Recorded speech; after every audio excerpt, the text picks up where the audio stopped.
Assalamualaikum warahmatullahi wabarakatuh. Perkenalkan, nama saya Rama Iranda, NPM 1840102092 dari Prodi Manajemen Sumber Daya Perairan. Di sini saya akan menjelaskan beberapa rangkuman yang telah saya rangkum dengan 7 pertemuan dari MK dari mata kuliah ekotoksikologi, yaitu ada beberapa seperti pengertian absorpsi, distribusi, ekskresi toksikan, faktor-faktor yang mempengaruhi toksisitas, dan proses perpindahan toksik.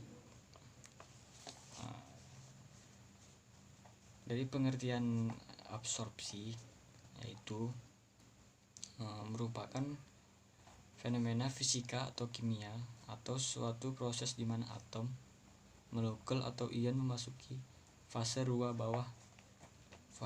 bahan cair atau padat. Absorpsi berbeda dengan adopsi karena molekul-molekul yang mengalami absorpsi memasuki volume, tidak hanya di permukaan saja, seperti yang terjadi pada adsorpsi. Istilah yang lebih umum adalah diserap atau serapan, yang meliputi absorpsi, adsorpsi, dan pertukaran ion. Itu adalah suatu kondisi di mana sesuatu memasuki zat lain. Dalam banyak proses teknologi penting, absorpsi kimia digunakan untuk proses fisika.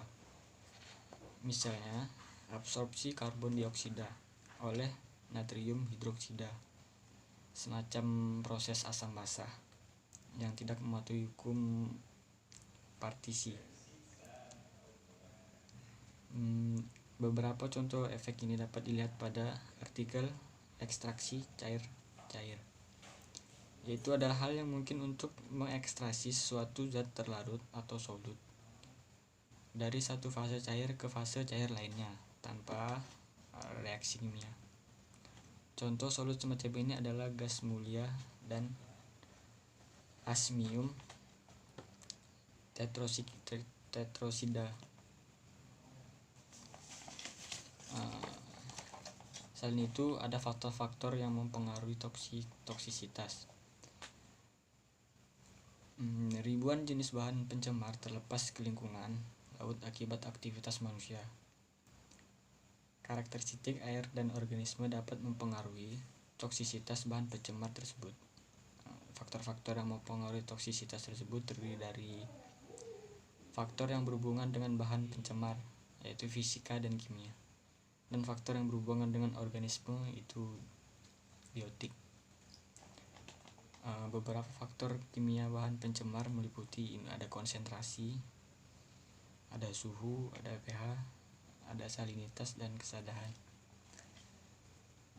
Sedangkan faktor biotik ini meliputi seperti spesies, umur, atau kondisi kesehatan organisme.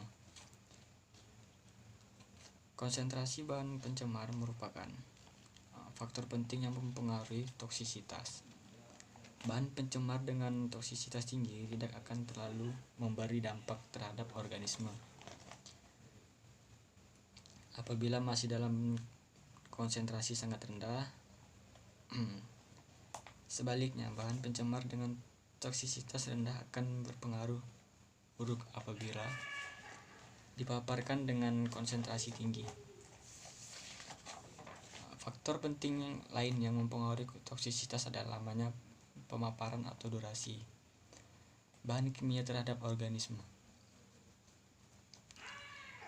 Pemaparan yang lebih lama akan memberi dampak kronis yang lebih buruk terhadap organisme perairan, seperti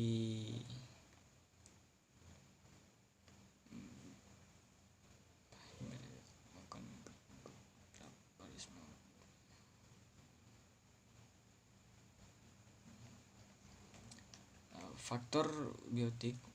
Ini setiap spesies memiliki sensitivitas yang berbeda terhadap bahan kimia. Hal ini disebabkan oleh perbedaan kemampuan dan merespon bahan kimia tersebut. Beberapa spesies mampu melindungi dirinya sendiri dari paparan bahan pencemar untuk waktu yang sangat singkat. Misalnya, kerang-kerangan mampu menutup cangkangnya dan tetap bermetabolisme dalam kondisi anaerob selama beberapa waktu. Wang et al. 2010 ini menjelaskan bahwa invertebrata dan ikan laut memiliki kisaran sensitivitas yang berbeda terhadap kandium CD. Sini ada perpindahan bahan toksik. Perpindahan bahan toksik. Dari perpindahan toksik ini bisa melalui air, udara ataupun tanah. Salah satunya di sini ada proses perpindahan yang dilakukan bahan toksik ke air melalui proses interaksi zat toksik di air, di mana hanya bagian zat yang berbentuk terlarut terdispersi secara molekul yang dapat diabsorpsi. Laju difusi ditentukan oleh sifat-sifat tetap seperti berat molekul, kontaminan atau solut, berat molekul air, solvent, suhu air, viskositas, dan sifat-sifat dinamis dari bentangan gradasi yang terbawa oleh massa air. Mungkin sampai di sini saja yang dapat saya jelaskan. Kurang dan lebihnya mohon maafkan. Wassalamualaikum warahmatullahi wabarakatuh.